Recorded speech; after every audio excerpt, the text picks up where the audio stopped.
Отворени се сите дилеми за зголемување на минималната плата, на што веќе долго инсистира синдикатот. Нашите ставови околу покачување на минималната плата во овој период, мислим дека треба да биде во прв план.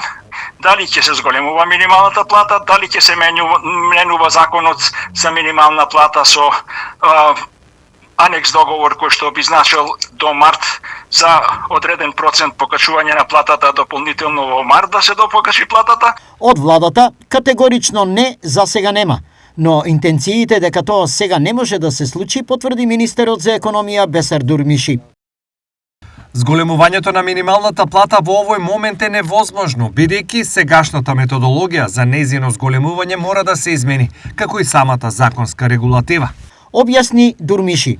За бизнис секторот, зголемувањето на минималната плата е еднакво на голем ризик кој може да предизвика потреси со долгорочни финансиски импликации за компаниите. Во прашање не се само платите, но и придонесите за кои државата трла раце, а секторот мора да ги плати. Вака објаснуваат бизнисмените. Сето ова, утрешната седница на Економско-социјалниот совет ја прават предвидлива, бидејќи очигледното расположение на владата и бизнисот не коинцидира со очекувањата на синдикатот.